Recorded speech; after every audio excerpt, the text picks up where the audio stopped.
সারা বিশ্বের নজর যখন ইরানে, তখন লেবাননে চলছে তীব্র সংঘাত।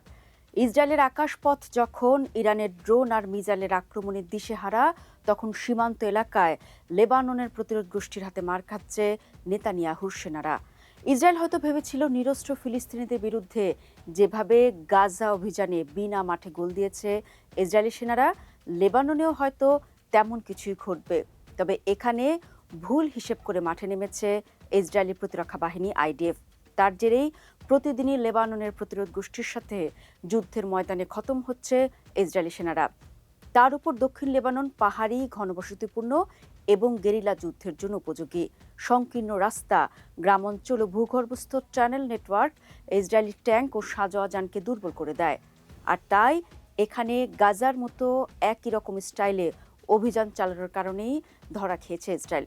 দর্শক, আপনাদের জানিয়ে রাখি, ইসরায়েলি সামরিক বাহিনী মঙ্গলবার জানিয়েছে দক্ষিণ লেবাননে প্রতিরোধ গোষ্ঠীর সঙ্গে লড়াইয়ে তাদের 4 জন সেনা নিহত হয়েছেন। ইসরায়েলের সামরিক বাহিনী আইডিএফ এক বিবৃতিতে একই ব্যাটালিয়নের 3 সেনার নাম প্রকাশ করে জানিয়েছে তারা লড়াই করার সময় মারা গেছেন।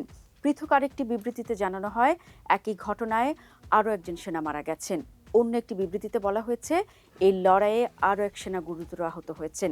এছাড়া রিজার্ভ ফোর্সের এক সদস্য মাঝারি ধরনের আহত হয়েছেন। স্থানীয় আন্তর্জাতিক গণমাধ্যমের তথ্য অনুযায়ী গত 2 মার্চ থেকে লেবাননের লিটানি নদীর দক্ষিণে ইসরায়েলি সেনা অভিযান জোরদার হয়েছে, যার ফলে এই অঞ্চলে যুদ্ধ আরও তীব্র আকার নিচ্ছে এবং এখন পর্যন্ত এখানে অন্তত কয়েকজন ইসরায়েলি সেনা নিহত হওয়ার খবর পাওয়া গেছে।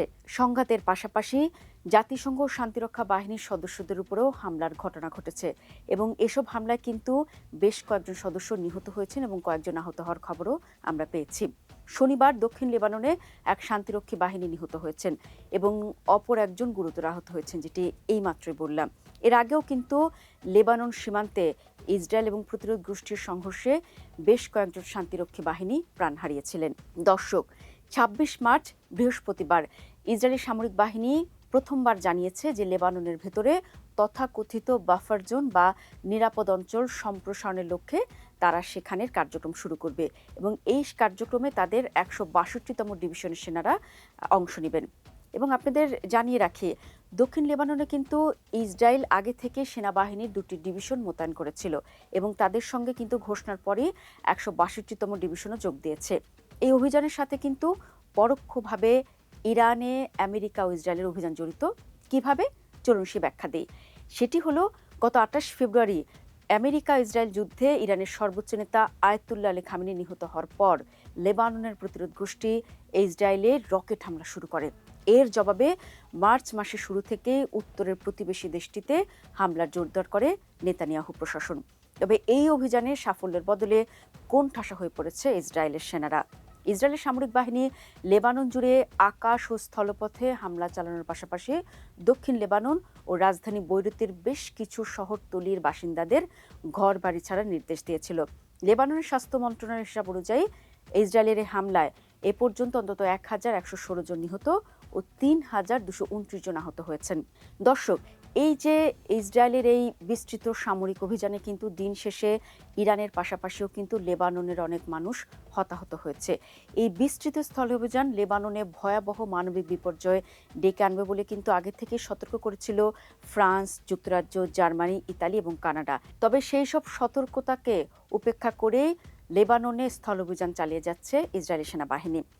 এর আগে কিন্তু ইসরায়েলি প্রতিরক্ষা মন্ত্রী ইসরায়েল কাটজ সাফ জানিয়ে দিয়েছিলেন উত্তর ইসরায়েলের নিরাপত্তা নিশ্চিত না হওয়া পর্যন্ত দক্ষিণ লেবাননের বাসিন্দাদের আর ঘরে ফিরতে দেওয়া হবে না। দর্শক, এখানে একটি বিষয় বোঝার আছে, সেটি হচ্ছে দক্ষিণ লেবাননে কোনো ধরনের জাতিসংঘ বিধিনিষেধ না মেনেই ইসরায়েল একের পর এক অভিযান চালিয়ে যাচ্ছে।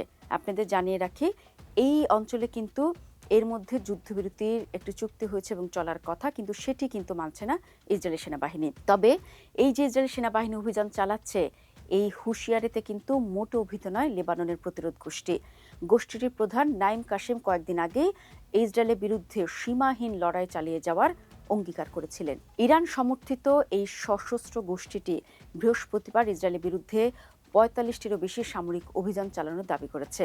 তারা ইসরায়েলের রকেট ও ড্রোন হামলার পাশাপাশি লেবাননের ভেতরে থাকা ইসরায়েলি সেনাদের নিশানা করার কথাও জানিয়েছে। আর সেই নিশানাতেই কিন্তু কুপকাত হচ্ছে নেতানিয়াহু সেনারা। কারণ কাগজে কলমের শক্তিশালী সেনাবাহিনী হলেও বাস্তবে লেবাননের ভূপ্রকৃতি ইসরায়েলি বাহিনীর জন্য বড় চ্যালেঞ্জ হয়ে দাঁড়িয়েছে।